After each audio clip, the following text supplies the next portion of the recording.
하나님 말씀 보겠습니다. 창세기 27장 18절부터 40절까지의 말씀입니다.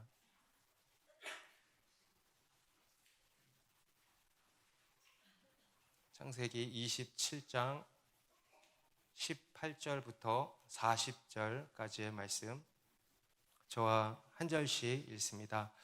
야곱이 아버지에게 나아가서 내 아버지여 하고 부르니 이르되 내가 여기 있노라. 내 아들아, 내가 누구냐?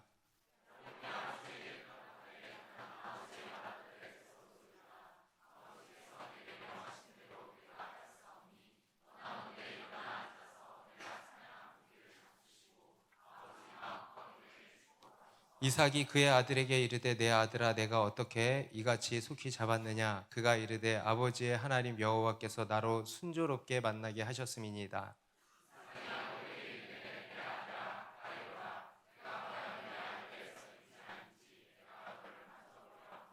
야곱이 그 아버지 이삭에게 가까이 가니 이삭이 만지며 이르되 음성은 야곱의 음성이나 손은 에서의 손이로다 하며,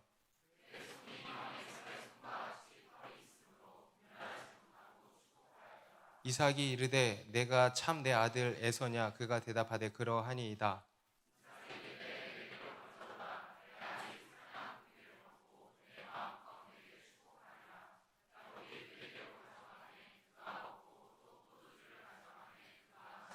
그의 아버지 이삭이 그에게 이르되 내 아들아, 가까이 와서 내게 입맞추라. 에서가 이르되 그의 이름을 야곱이라 함이 합당하지 아니하니까 그가 나를 속임이 이것이 두 번째니이다.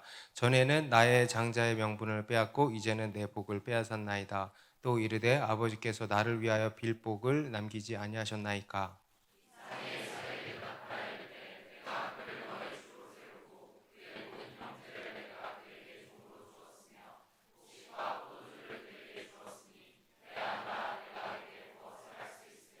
에서가 아버지에게 이르되 내 아버지여, 아버지가 빌 복이 이 하나뿐이리이까 내 아버지여 내게 축복하소서, 내게도 그리하소서 하고 소리를 높여오니,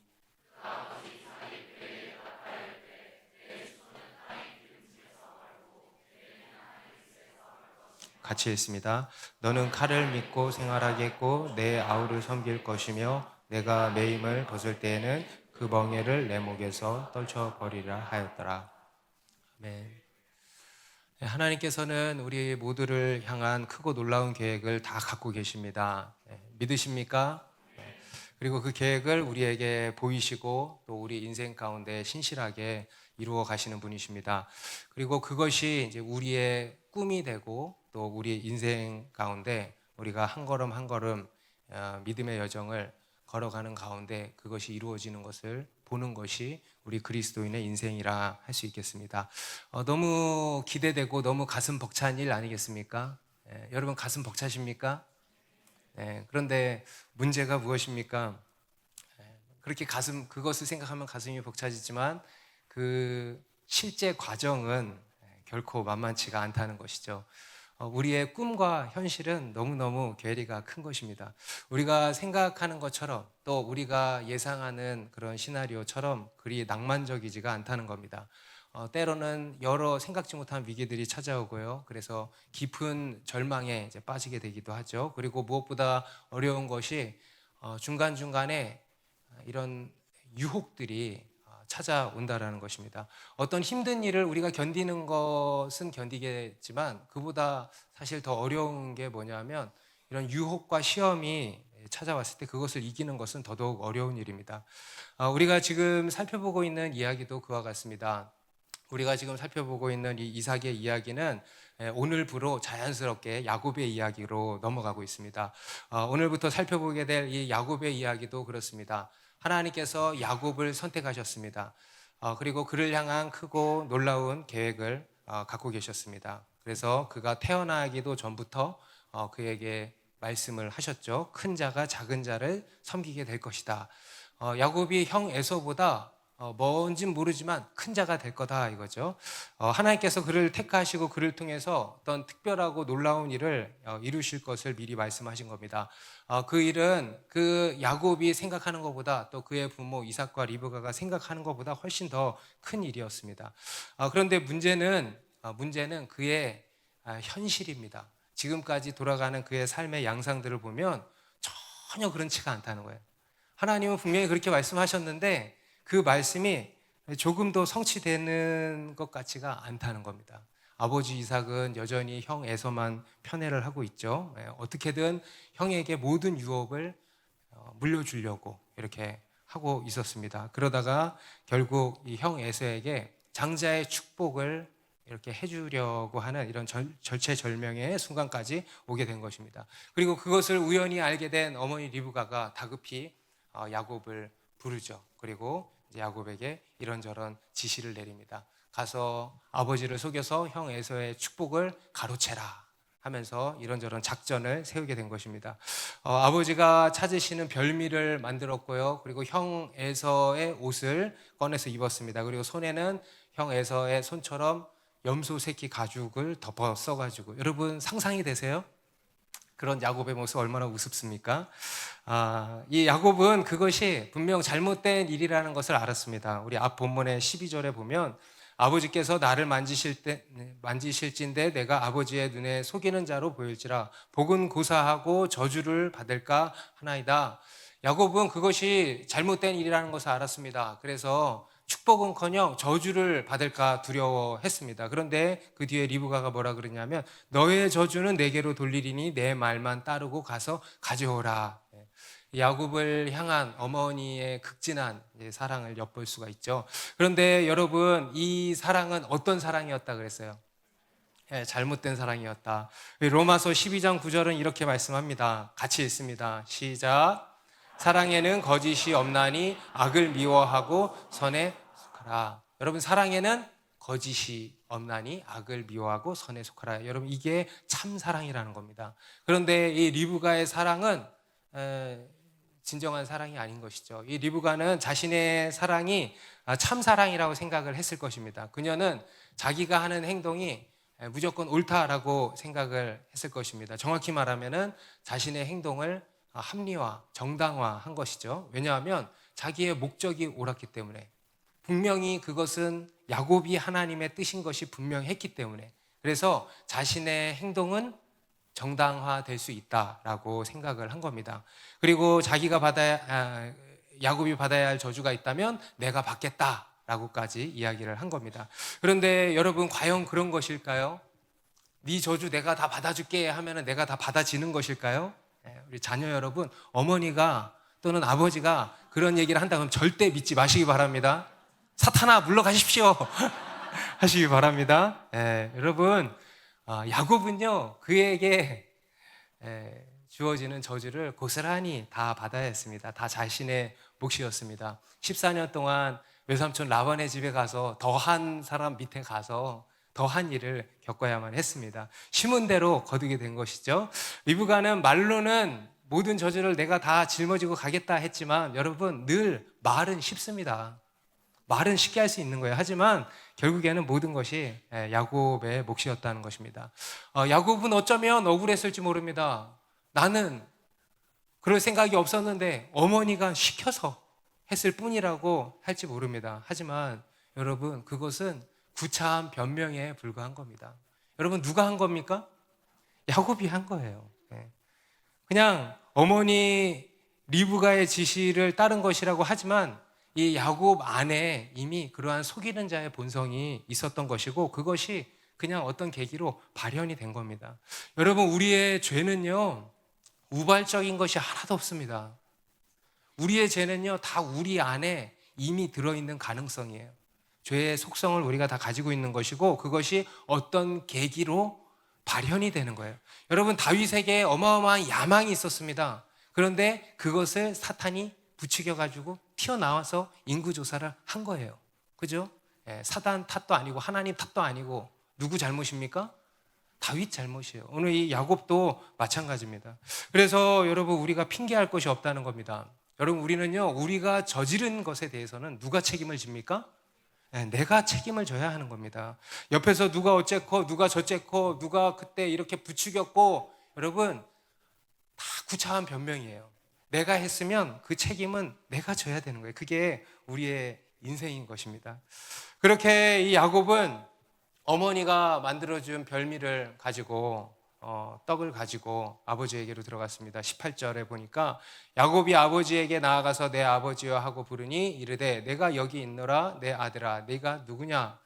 야곱이 아버지에게 떨리는 마음으로 들어가서 내 아버지여, 형 에서의 목소리로 흉내 낸다고 했지만 내 아버지요. 그러니까 내가 여기 있노라 내 아들아 내가 누구냐 묻죠. 그래 내 아들아 그런데 너 누구니?라고 물은 거예요. 왜냐하면 분명 에서일 거라고 생각을 하기는 했는데 목소리를 들어보니까 누구 목소리야? 야곱의 목소리가 들리는 거예요. 그래서 물은 거예요. 네가 누구냐? 그리고 그에 대해서 야곱이 이렇게 얘기를 합니다. 19절에 야곱이 아버지에게 대답하되 나는 아버지의 맏아들 에서로 소이다. 아버지께서 내게 명령하신 대로 내가 하였사오니 원하건대 일어나 앉아서 내가 사냥한 고기를 잡수시고 아버지 마음껏 내게 축복하소서. 이삭이 내가 누구냐, 내 아들아 내가 누구냐 물었어요. 그러면 야곱이 뭐라고 해야 되는 겁니까? 네, 아버지 저 야곱입니다 했어야죠. 그런데 지금 뭐라고 합니까? 나는 아버지의 맏아들 에서로소이다 한 겁니다. 야곱의 거짓말이 이제 시작이 된 겁니다. 이 야곱의 거짓말은 어떤 것이었는가? 바로 자기 자신에 대한 거짓말이었습니다. 자기 스스로에 대해서 이제 속인 것이죠. 자신을 에서인 것으로 속인 것입니다. 이것은 야곱만이 아니고요. 우리 모든 인간의 모습을 보여주고 있는 겁니다. 우리 인간은 누구나 자기 자신에 대해서 이렇게 속인다는 겁니다. 여러분, 우리 인간의 첫 번째 거짓말이 뭐냐면 바로 이겁니다. 우리 인간의 가장 큰 거짓말이 바로 이겁니다. 우리는 자기 자신에 대해서 속인다는 겁니다. 우리는 누구나 네가 누구냐 하는 질문 앞에 서게 됩니다. 그때 우리는 그 앞에서 뭐라고 해야 되냐? 저는 야곱입니다 해야 되는 겁니다. 저는 발꿈치를 잡는 자입니다. 저는 자격 없는 자입니다. 저는 뭐예요? 나중된 자입니다. 발꿈치를 잡는 자다. 나중되었다. 저는 연약하고 부족한 자입니다. 저는 자격 안 되는 자입니다. 이렇게 해야 맞습니다. 그런데 그러질 않고 우리가 어떻게 하냐면 에서인 척 한다는 거예요. 에서. 이 세상에서 인정받는 사람이죠. 능력 있는 사람이죠. 강한 사람이죠. 나이스한 사람이죠. 괜찮은 사람이죠. 오늘 간증한 형제님처럼 괜찮은 사람처럼 우리가 다 보이려고 한다는 것입니다. 가면을 쓰는 거죠. 여러분, 우리는 무엇보다 먼저 우리 자신에 대해서 정직해야 한다는 겁니다. 특히 우리가 하나님 앞에 나아갈 때는 더더욱 그렇다는 거예요. 나는 에서가 아니고 나는 야곱이라는 것을 우리가 정직하게 인정해야 됩니다. 우리는 누구나 스스로에 대해서 좋은 사람이고 싶어 합니다. 괜찮은 사람이고 싶어 합니다. 힘 있고 능력 있고 선하고 착하고 의로운 사람이고 싶어 합니다. 하지만 우리는 그렇지 않다는 거예요. 여러분, 우리가 누굽니까? 우리는 다 야곱과 같다는 거예요. 너 버러지 같은 야곱아. 성경의 선언입니다. 버러지는 벌레. 기분 나빠하지 마세요. 하나님의 말씀입니다. 너 벌레 같은 야곱아. 이것이 우리의, 저와 여러분의 캐릭터라는 겁니다. 그런데 우리는 우리의 그런 모습을 내비치고 싶어하지 않는 것이죠. 우리는 에서이고 싶어하는 겁니다. 그래서 에서인 척 하는 겁니다. 그래서 에서의 의복을 입고요, 에서처럼 염소새끼 가죽을 덮어쓰고 에서인 양 한다라는 겁니다. 우리는 먼저 이 탈을 벗어야 된다는 겁니다. 이 가면을 벗어버려야 한다는 겁니다. 그리고 있는 모습 그대로 나아가야 한다는 겁니다. 그냥 야곱의 있는 모습 그대로 나아가야 하는 겁니다. 여러분, 우리 하나님께서 우리에게 원하시는 것이 뭔지 아십니까? 우리 하나님께서 우리에게 원하시는 유일한 한 가지, 바로 있는 모습 그대로 나오기를 원하세요. 여러분, 기도의 자리로 나올 때 하나님이 원하시는 게 뭔지 아세요? 솔직한 거예요. 있는 모습 그대로 나오기를 원하시는 겁니다. 여러분, 이 자리에 나올 때 하나님 원하시는 게 뭐냐? 있는 모습 그대로 나오기를 원하신다라는 것입니다. 꾸미지 않고, 속이지 않고, 외식하지 않고, 있는 모습 그대로, 죄인의 모습 그대로, 연약한 모습 그대로 나오기를 원하신다라는 겁니다. 그리고 그게 바로 믿음이라는 거예요. 그게 바로. 그럴 때 하나님께서 우리를 씻어주시고요, 또 우리를 싸매어 주시고요, 우리를 고쳐주시고요, 우리를 새롭게 변화시켜가 주시는 겁니다. 여러분, 수습하려고 하지 마시고, 우리는 수습이 안 되는 자들입니다. 수습하려고 하지 마시고 그냥 있는 그대로 나아가세요. 그래서 주님께 수습을 요청하세요. 그러면 하나님이 우리를 수습해 주신다라는 것입니다. 정직하게. 한번 따라해보세요. 주님, 저 야곱입니다. 여러분, 오늘 기도의 자리에 나올 때 이렇게 고백하세요. 주님, 저 야곱입니다. 주님의 맏아들 에서입니다 하지 마시고, 주님, 저 야곱입니다. 주님, 저는 그런 자입니다. 주님, 저는 그런 나중된 자입니다. 이렇게 고백하시기 바랍니다. 그런데 오늘 이 야곱은 이제 그러지 않고요, 에서인 양 한 겁니다. 에서의 옷을 입은 것입니다. 그렇게 해서 이제 스스로 장자가 되려고 한 거예요. 이게 또 한 가지 이 야곱의 잘못입니다. 그는 장자로, 하나님께서 장자로 선택한 사람입니다. 하지만 그는 스스로 장자가 되려고 했다라는 것입니다. 하나님이 세워주셔야 하는 것이거든요. 하나님이 높여주셔야 하는 것인데 스스로 자기를 높이려고 했다라는 겁니다. 우리 야고보서 4장 10절은 이렇게 말씀합니다. 같이 읽습니다. 시작. 주 앞에서 낮추라. 그리하면 너희를 높이시리라. 여러분, 우리를 높이시는 분이 누구시래요? 납니까? 아니죠. 주께서, 하나님이 우리를 높이신다. 여러분, 우리 하나님은 교만한 자를 낮추시고요, 겸손한 자를 높이시는 분이십니다. 그런데 야곱은 스스로 높아지려고 했다는 거예요. 여러분, 높아지기를 원하십니까? 아멘 하셔도 돼요. 높아지기를 원하시잖아요. 솔직한 마음을 얘기를 해보세요. 높아지기를 원하시죠? 네. 그러면 방법을 알려드릴게요. 낮아지십시오. 겸손하십시오. 스스로를 낮추십시오. 낮은 자리로 가십시오. 그러면 주님이 높이실 것입니다. 그것이 영적인 원리입니다. 이것이 우리 그리스도인의 방식인 겁니다. 내가 낮아짐으로써 하나님이 높이시는 것. 여러분, 예수님께서도 어떻게 높아지셨어요? 낮아지심으로. 이 땅에 가장 낮은 곳으로 오셔서 죽기까지 복종하심으로 낮아질 대로 낮아지셨어요. 가장 낮아지셨어요. 그러니까 하나님이 가장 높이신 겁니다. 그래서 그의 이름을 모든 이름 위에 뛰어난 이름이 되게 하신 것입니다. 그래서 여러분, 우리 그리스도인에게 최고의 능력이 뭘까? 바로 겸손이에요. 겸손. 여러분, 우리 그리스도인에게 최고의 능력은 다름 아닌 겸손입니다. 이것도 따라해 봅시다. 겸손이 최고의 능력이다. 겸손이 최고의 능력이다. 다시 한번, 겸손이 최고의 능력이다. 아멘입니까? 네. 그래서 여러분, 우리 겸손합시다. 네. 그러면 하나님이 우리를 높이신다는 거예요. 우리 사무엘서에 나오는 다윗도 그랬죠. 여러분, 하나님께서 다윗을 이스라엘의 왕으로 선택을 하셨습니다. 다윗도 그것을 알았어요, 몰랐어요? 알았어요. 사무엘 선지자 자기 집에 와가지고 기름을 부어주고 그대가 이스라엘의 왕이다 이야기를 해주었습니다. 그것이 하나님의 뜻이라는 것을 알았습니다. 그리고 이제 그가 왕이 되는 여정을 간 거죠. 죽을 고생을 했죠. 죽음이 코앞까지 와 있는 그런 고난의 여정이었습니다. 그리고 그 중간중간에 어떠한 순간들이 찾아왔는가 하면 자기 스스로 왕이 될 수 있는 기회가 찾아왔던 것입니다. 사울을 죽이고 왕이 될 수 있는 아주 결정적인 기회가 여러 차례 있었습니다. 누가 봐도 이것은 하나님이 주신 기회다. 그 주변 참모들이 그러잖아요. 이거는 하나님이 주신 기회입니다. 놓치지 마십시오. 그런데 여러분, 그것이 기회였습니까? 시험이었습니까? 네, 여러분 꼭 기억하십시오. 여러분, 기회인 것처럼 보이는 시험들이 찾아온다는 거예요. 그래서 우리는 기회와 시험을 잘 분별할 수 있어야 되는 것입니다.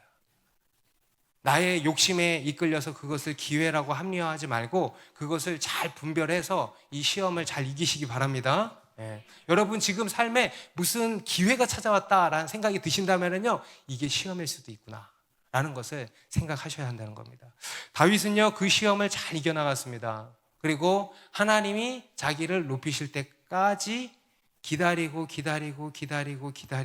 기다렸어요. 그러니까 끝내 하나님이 그를 높이시고 이스라엘의 왕이 되게 하셨다라는 겁니다. 여러분, 이게 하나님의 방법이고 이게 우리 그리스도인의 전략이고 방식인 줄 믿습니다. 예.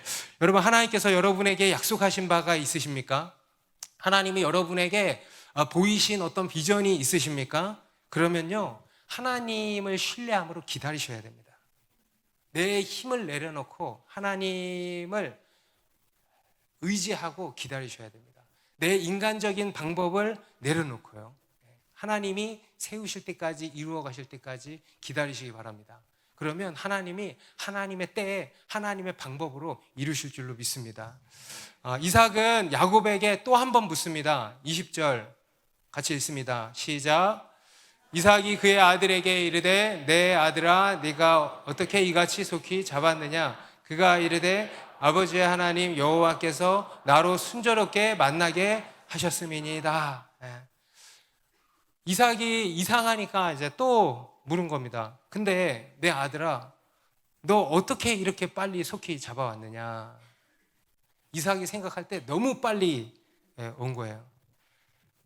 이 리브가랑 이 야곱이요, 철저하게 이렇게 계획을 짰는데 시간 계산을 살짝 못한 것 같아요. 너무 마음이 급하니까 에서 오기 전에 빨리 해야 돼. 그러니까 이게 시간 계산을 잘 못해가지고 이렇게 된 것 같아요. 그에 대해서 야곱이 이제 또 다른 거짓말로 대처를 했습니다. 하나님 여호와께서 나로 순조롭게 만나게 하셨음이니이다. 나 거짓말 못해요 하는데 거짓말 대빵 잘하고 있죠. 점점 더 상황이 돌이킬 수 없는 지경으로 흘러가고 있는 겁니다. 심지어 이번에는 누구 이름을 팔고 있어요? 여호와 하나님의 이름을 팔아먹고 있습니다. 여러분, 이게 바로 죄의 속성입니다. 죄의 연쇄 반응이라는 게 있어요. 죄는 또 다른 죄를 낳습니다. 한 번의 죄로 끝나지 않습니다. 여러분, 거짓말 한 번만 하고 끝나던가요? 아니죠. 해봐서 알잖아요. 거짓말은 또 다른 거짓말을 낳고 또 다른 거짓말을 낳고, 그리고 점점 더 큰 거짓말을 하게 돼 있습니다. 그 거짓 계속 그걸 덮어야 되니까 더 큰 거짓말을 하게 돼 있습니다. 여러분, 이게 바로 죄의 속성입니다. 그래서 죄는요, 시작되지를 말아야 돼요. 처음에 애시당초 누룩일 때부터 잡아야 되는 게 죄입니다. 그러니까 이제 21절부터 23절에 보니까 이삭이 이제 수상한 거죠. 그래서 야곱을 부른 거예요. 너 이를 가까이 와봐라. 내가 너를 만져봐야 되겠다. 그리고 이렇게 만져봤는데 털이 이렇게 막 있는 거예요. 분명히 음성은 야곱의 음성인데 손은 에서의 손인 거예요. 여러분, 아무리 그래도 에서가 털이 얼마나 많았는지 모르겠습니다만은 염소 새끼의 가죽만큼 많았을까? 그것과 그것이 그렇게 비슷했을까? 그게 분별이 안 됐을까 싶은 생각이 들죠. 그런데 이삭은 그것을 분별하지 못했다, 이렇게 말씀을 하고 있습니다. 그만큼 이삭의 감각이 무뎌져 있었다라는 것이죠. 그러니까 마지막으로 24절에 이렇게 한 번 더 묻습니다. 이삭이 이르되 네가 참 내 아들 에서냐? 그가 대답하되 그러하니이다. 여러분, 누가 생각나지 않으세요? 지금 거짓말 몇 번 했어요? 3번 했죠. 그죠? 3번 묻고 3번 부인했어요. 누가 생각나지 않으세요? 베드로가 3번 거짓말하고 예수님을 부인한 것처럼 야곱도 3번 거짓말을 한 겁니다. 아버지 이삭을 완전히 이제 속였다, 이 말이죠. 그렇게 이삭은 야곱에게 속아 넘어갔습니다. 그리고 이제 야곱을 축복해 준 것입니다. 25절부터 27절 말씀. 이삭이 이르되 내게로 가져오라. 내 아들이 사냥한 고기를 먹고 내 마음껏 내게 축복하리라. 야곱이 그에게로 가져가매 그가 먹고 또 포도주를 가져가매 그가 마시고, 그의 아버지 이삭이 그에게 이르되 내 아들아 가까이 와서 내게 입맞추라. 그가 가까이 가서 그에게 입맞추니 아버지가 그의 옷의 향취를 맡고 그에게 축복을 했다. 야곱이 가져온 별미를 먹었다 그래요. 보니까 한 잔 또 했다 그러죠. 포도주까지, 포도주를 곁들여서 맛있게 드신 거예요. 그리고는 아들 에서의 향취도 맡은 거예요. 너무 만족스러웠겠죠. 너무 이 맛에 산다 했겠죠. 여러분, 이건 뭡니까? 이삭이 이 세상의 향취에 흠뻑 취해 있었다를 보여주는 겁니다. 그리고 그것이 그의 영적인 눈을 멀게 만드는 것이죠. 여러분, 지난 시간에 그런 이야기 했습니다. 육이 고생하면 영이 산다. 반대로 육이 살면 영이 고생한다. 육이 죽으면 영이 살고 육이 살면 영이 죽는다 그랬습니다. 여러분, 세상 사람들은요, 아니 그게 뭐가 그렇게 잘못된 거예요? 별미를 좀 먹을 수 있지. 포도주도 그냥 한 잔 먹을 수 있지. 아들의 향취 맡는 게 뭐가 문제가 되냐? 차라리 이 야곱이 더 나쁜 놈이지. 사기를 치고 거짓말을 하고 이게 더 나쁘지. 그게 뭐가 잘못이냐라고 생각할 수 있지만, 그래서 세상 사람들인 겁니다. 영적인 것을 몰라서 그래요. 영적인 측면에서는요, 이 이삭의 문제는 결코 작은 문제가 아닙니다. 인간적인 것, 육적인 것, 세상적인 것, 이게요 우리에게 훨씬 더 큰 문제라는 겁니다. 여러분, 우리 그리스도인에게는 다른 무엇보다 이 세상에 흠뻑 취해 있는 것이 가장 큰 문제예요. 술 취하지 말라 그랬어요. 그 술이 뭡니까? 바로 세상을 얘기하는 거예요. 이 세상에 취하지 말라는 거예요. 이 세상에 흠뻑 취해 있는 것이 가장 큰 문제라는 거예요. 그것이 우리의 영혼을 병들게 만들고 우리의 영적인 눈을 가리우고 우리의 눈을 완전히 멀게 만들기 때문이라는 겁니다. 그래서 우리로 하여금 진짜 소중한 것을 잃어버리게 만든다는 거예요. 오늘 이 이삭은요, 그의 육신에 완전히 사로잡혀가지고 그로 인해서 야곱에게 홀라당 속아 넘어간 거예요. 자기 재발에 발등 찍힌 거예요. 자기의 그런 육신의 소욕에 사로잡혀서 홀라당 넘어간 겁니다. 그리고 하나님께서는 그것을 그대로 두신 것이었죠. 그리고 그로써 당신의 뜻을 이루신 겁니다. 여러분, 우리 하나님께서는 어떤 면에서 우리의 죄와 연약함을 사용하기도 하신다라고 말할 수 있겠습니다. 우리 인간의 죄와 연약함과 허물 가운데 뒤엉킨 가운데서도 그것을 통해서 하나님의 뜻을 온전히 이루어 가시는 그런 하나님이심을 보여주는 것입니다. 그리고 27절에 이삭이 야곱에게 이렇게 축복을 합니다. 27절 우리 같이 한번 읽어볼까요? 시작.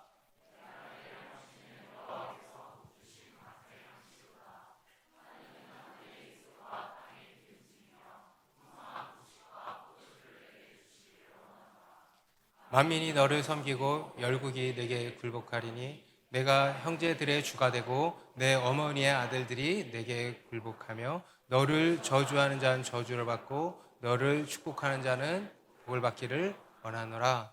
이삭이 야곱에게 한 축복은요, 크게 두 가지로 나눌 수 있습니다. 먼저 28절은 이 지상, 이 땅에서의 복입니다. 하늘의 이슬과 땅의 기름짐이며 풍성한 곡식과 포도주를 내게 주기를 원하노라. 비옥한 땅이죠. 여러분, 가나안 땅은 비가 내려야 돼. 비가 내려야 돼. 물이 없어요. 비가 안 내리면 이제 바로 가뭄이고 굶어 죽는 거예요. 그래서 비가 필요하고, 여러분, 비만 있어서 되는 게 아니래요.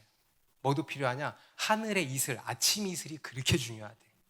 아침 이슬이 없어도, 비만 있고 아침 이슬이 없어도 기근이 찾아온다고 합니다. 그래서 이 하늘의 이슬과 땅의 기름짐, 비죠. 비옥한 토양, 비옥한 땅을 약속을 하시는 것이고요. 풍성한 곡식과 포도주, 풍족한 식량에 대한 그런 복입니다. 이 땅에서의 복을 빌어주신 것이고, 그리고 29절은 이제 주권적인 복이라고 도 할 수 있겠습니다. 쉽게 말해서 이스라엘이 여러 민족 가운데, 여러 나라 가운데 아주 뛰어나게 될 것이다. 실제로 하나님께서 그렇게 해주셨어요, 안 해주셨어요? 다윗과 솔로몬 시대에 그렇게 해주시지 않았습니까? 그런데 그것은요, 이 땅에서만이 아니고 궁극적으로는 무엇을 이야기하냐면 바로 하나님의 나라를 말씀하는 것입니다. 할렐루야. 그를 통해서, 그의 후손을 통해서 바로 메시아 예수 그리스도께서 오시고 또 그로 말미암아서 하나님의 나라가 이 땅에 임하게 될 것을 말씀하시는 거예요. 곧 영적인 복을 말씀하는 거죠. 여러분, 우리가 받아야 하는 복이 이 복인 줄 믿습니다. 여러분, 우리가 이 땅에서도 복을 받지만 여러분, 그것보다 훨씬 더 중요한 복, 바로 하늘의 복이에요. 영적인 복. 여러분, 이런 복을 다 받으셨습니까? 받으셨으면 많이 누리시기 바랍니다. 그렇게 야곱은 아버지 이삭에게 축복을 받고 자리를 이제 떠난 것입니다. 그리고 나니까 뒤이어서 누가 헐레벌떡 왔어요? 에서가 온 거예요. 30절, 31절에 이삭이 야곱에게 축복하기를 마침에 야곱이 그의 아버지 이삭 앞에서 나가자 곧 그의 형 에서가 사냥하여 돌아온지라. 그가 별미를 만들어 아버지에게로 가지고 가서 이르되 아버지여 일어나서 아들이 사냥한 고기를 잡수시고 마음껏 내게 축복하소서 하니까 32절에 이삭이 뭐라 그런지 아세요? 너는 누구냐? 너는 누구냐? 앞에서 이삭이 야곱에게도 물었어요. 너는 누구냐? 그리고 지금 이 에서에게도 묻는 거예요. 너 누구니? 장자의 축복식은 좀 전에 다 끝나버렸는데 너 누구니? 그러니까 에서가 그러죠. 나는 아버지의 아들 곧 아버지의 맏아들 에서로소이다. 그러니까 33절에 이삭이 심히 크게 떨며 이르되 그러면 사냥한 고기를 내게 가져온 자가 누구냐? 네가 오기 전에 내가 다 먹고 그를 위하여 축복하였은즉 그가 반드시 복을 받을 것이니라. 이삭이 심히 떨었다 그래요. 여러분 이 떨림은 무엇입니까? 에서가 받아야 될 걸 다른 누군가가 받아갔다. 야곱이 받아갔다. 그로 인한 그런 단편적인 떨림일까요? 그게 아닙니다. 영적인 떨림이에요. 영적인 깨달음으로부터 오는 두려움을 느낀 것입니다. 말 그대로 이 잠들어버린 이삭의 심령에 지진이 일어난 거예요. 그의 무뎌진 영적인 감각이 깨어나는 순간이고요. 그의 완고한 마음이 깨어지는 순간이었을 것입니다. 그리고 이 모든 것이 깨달아지고 자신의 과오가 깨달아지기 시작했을 것입니다. 그리고 이렇게 이야기를 하죠.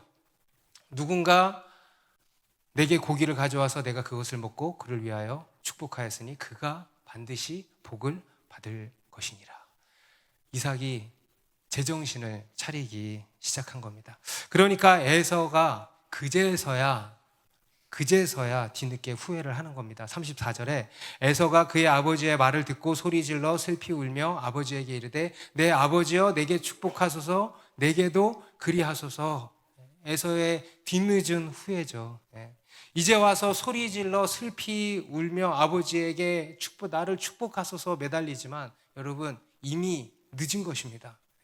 이삭에게 축복을 구해보지만 이미 모든 축복이 야곱에게 다 갚버린 것입니다. 그러니까 이삭이 그러는 거예요. 네 아우 야곱이 와서 속여 네 복을 빼앗아 갔다. 그러니까 이제 36절에 또 이렇게 이야기를 합니다. 에서가 이르되 그의 이름을 야곱이라 함이 합당하지 아니하니까 그가 나를 속임이 이것이 두 번째니이다. 전에는 나의 장자의 명분을 빼앗고 이제는 내 복을 빼앗았나이다. 또 이르되 아버지께서 나를 위하여 빌 복을 남기지 아니하셨나이까. 그 이름이 야곱인 거 보십시오. 그가 속이는 자가 아닙니까? 여러분 야곱은 발꿈치를 붙잡다 또는 대신하는 자다라는 뜻을 가지고 있습니다. 그런데 그 야코브라고 하는 히브리 단어와 비슷한 발음이 비슷한 단어가 있는데 바로 아카브라고 하는 단어예요. 점 몇 개 차이에요. 점 히브리어 아세요? 점이 붙는데 점 두세 개 차이에요. 점. 나머지는 다 똑같이 생겼어요. 야코브, 아카브 비슷하죠? 그래서 이 에서는 그 이름 야곱을 보십시오. 그 야곱을 이제 아카브, 속임이라고 이렇게 해석을 한 겁니다. 일종의 언어 유희라고 할 수 있는 것이죠. 그의 이름처럼 그가 자기를 속였다는 거예요. 그래서 이번이 처음이 아니고 예전에도 한번 자기를 속여서 자기에게서 장자의 명분을 빼앗아 갔는데 이번에 내 복까지 빼앗아 갔다 이 나쁜 놈, 이렇게 이야기를 하는 것입니다. 그런데 여러분 그렇습니까? 전 속으로 이렇게 나오더래요. 이런 바보, 이런 등등등. 여러분 야곱이 빼앗기만 한 거죠. 빼앗았죠. 그런데 빼앗기만 한 겁니까? 아니에요. 자기가 팥죽 한 그릇에 팔아넘긴 거잖아요. 자기가 가볍게 여긴 거잖아요. 자기가 하나님의 복을 멸시한 거잖아요. 곧 자기가 하나님을 저버린 거잖아요. 자기가 하나님을 떠나버린 거잖아요.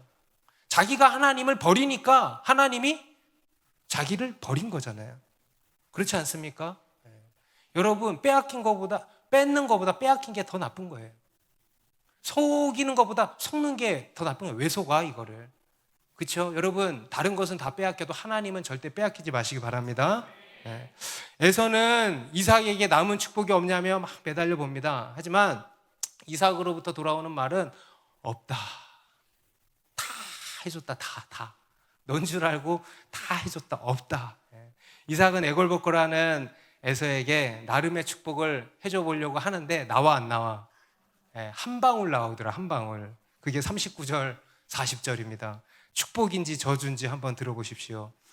그 아버지 이삭이 그에게 대답하여 이르되 내 주소는 땅의 기름짐에서 멀고 내리는 하늘 이슬에서 멀 것이며 너는 칼을 믿고 생활하겠고 내 아우를 섬길 것이며 내가 매임을 벗을 때에는 그 멍에를 내 목에서 떨쳐버리리라 하였더라. 여러분, 축복입니까 저주입니까?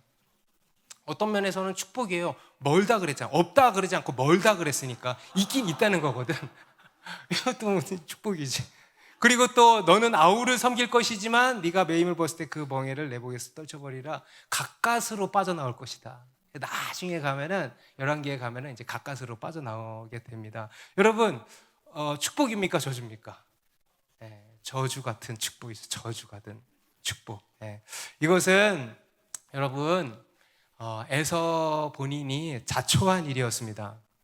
복의 근원이 되시는 하나님을 버린 결과가 그렇습니다. 땅의 기름짐에서 멀고 내리는 하늘 이슬에서 멀 것이다. 하나님이 기름짐 자체이시고 하늘의 이슬 자체이신데 복 그 자체이신데 그 하나님을 버렸으니 그 복과 멀어지는 것이 당연하죠. 또 그는 평생 뭐를 믿고 살아왔어요? 칼을 믿고 살았어요. 그의 특기가 뭐예요?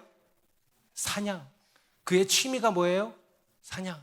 그가 사랑하는 것이 무엇입니까? 사냥. 그는 곧 사냥이에요. 그는 곧 사냥. 사냥개 같은 인생. 그런데 그런 것처럼 네가 평생 칼을 믿고 살아왔잖아. 그런 것처럼 앞으로도 쭉 그렇게 살면 돼. 생소한 게 아니야.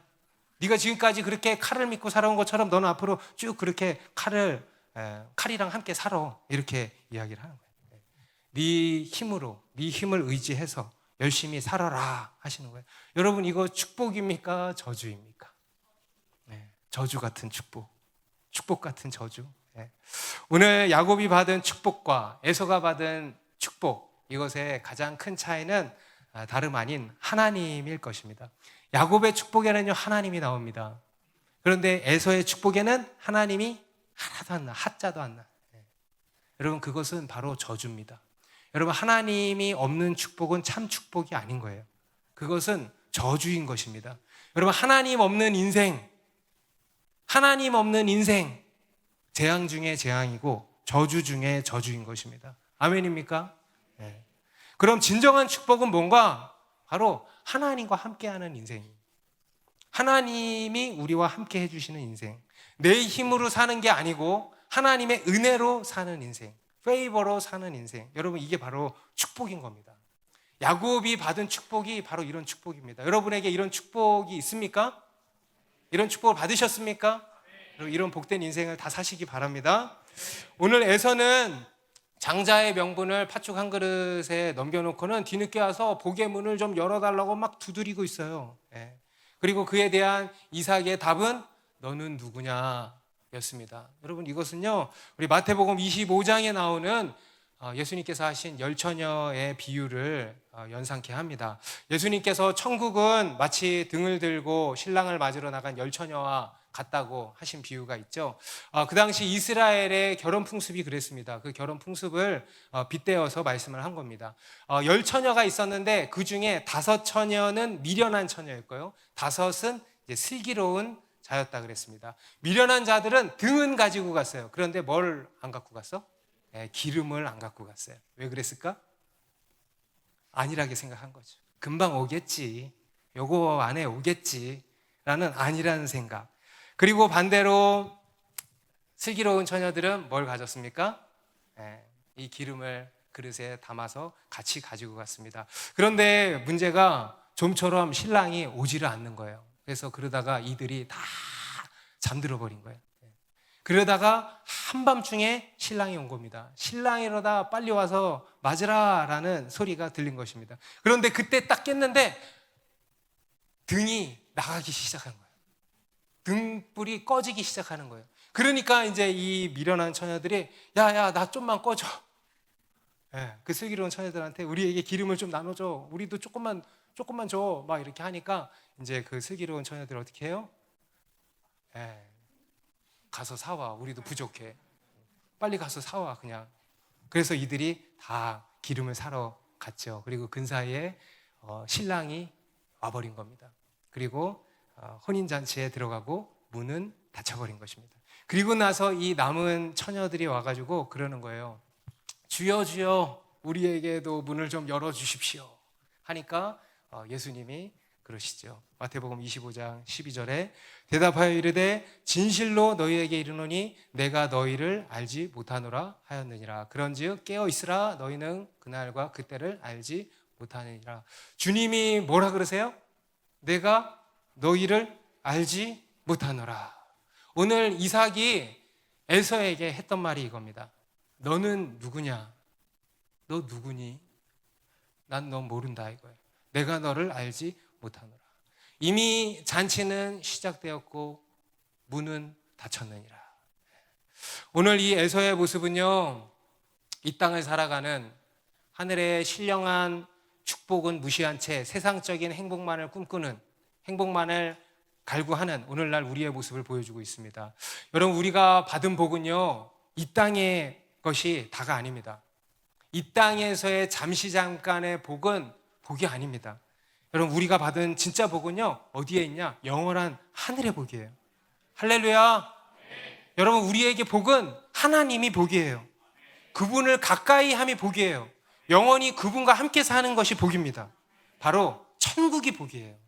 하늘의 복, 그 복을 우리가 구해야 하는 것입니다. 우리 빌립보서 3장 20절의 말씀 같이 읽습니다. 시작.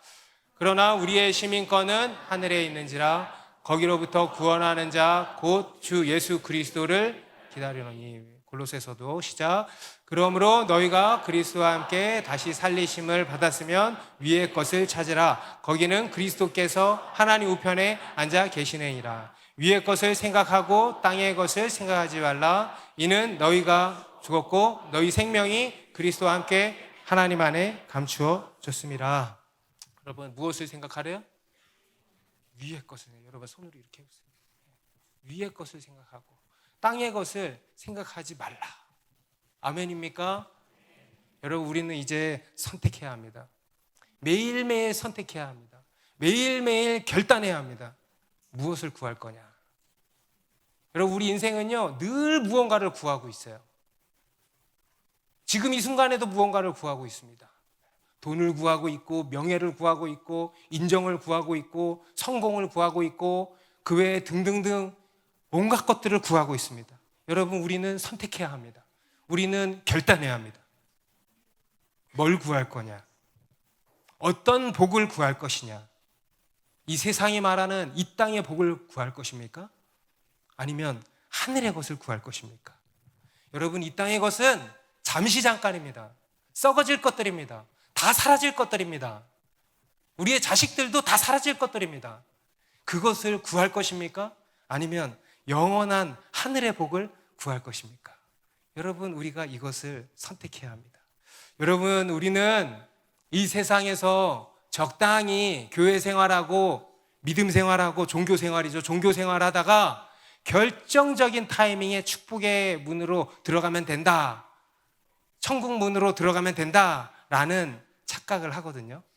이 세상과 조금도 구별되지 않은 채 뒤섞여서 살면서 할 거 다 하고, 세상 사람들이 누리는 거 나도 다 누리고 할 거 다 하고, 이 세상의 향취에 흠뻑 빠져서 살다가 결정적인 타이밍에만 쏙 축복을 받고 그 축복의 문으로, 천국 문으로 들어가면 된다라는 이런 착각을 한다는 거예요.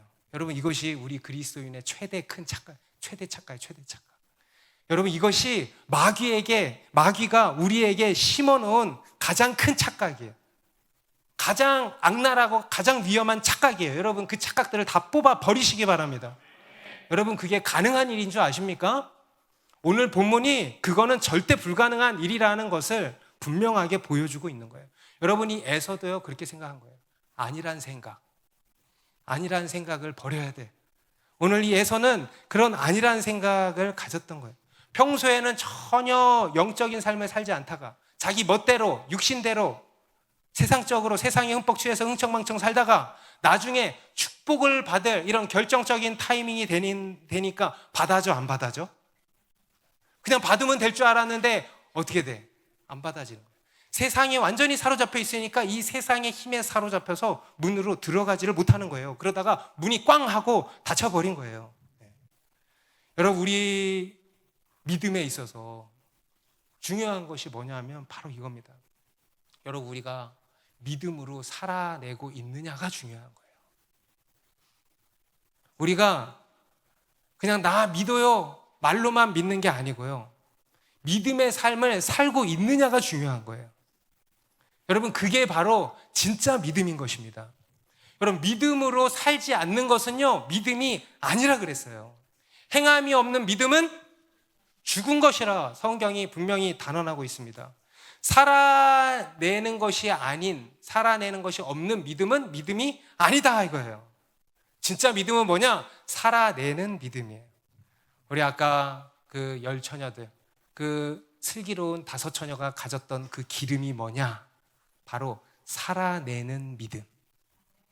말로만 믿음 아니야. 살아내는 믿음. 그렇게 살아내는 믿음이 우리로 천국 문으로 들어가게 한다라는 것입니다. 아멘입니까? 여러분, 지금 어떻게 사십니까?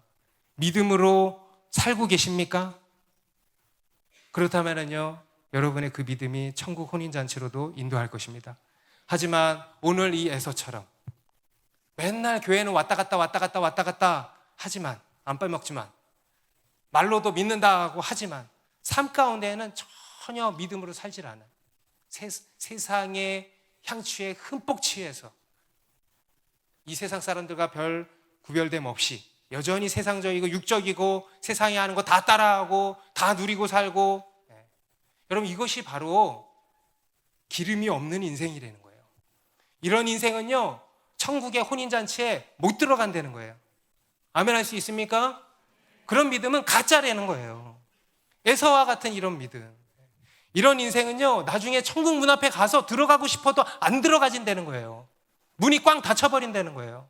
제가 종종 하는 이야기지만 천국은 누가 들어갑니까? 이 땅에서 천국을 살던 사람이 들어가는 거예요.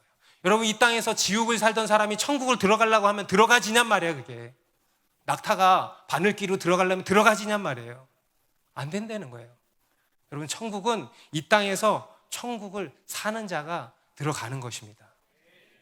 그러니 여러분, 깨어나시기 바랍니다. 하늘의 것을 바라보고 구하시기 바랍니다. 이 땅에서의 삶은 잠시 잠깐입니다. 좀 있으면 다 사라질 것들입니다. 우리의 진짜 삶은요, 영원한 하늘에 다 예비되어 있습니다. 우리의 진짜 인생은 하늘에서 펼쳐질 것입니다. 그것을 믿는 믿음으로 매일매일을 사는 천국의 삶을 준비하는 우리 모두가 되기를 바랍니다. 기도하겠습니다.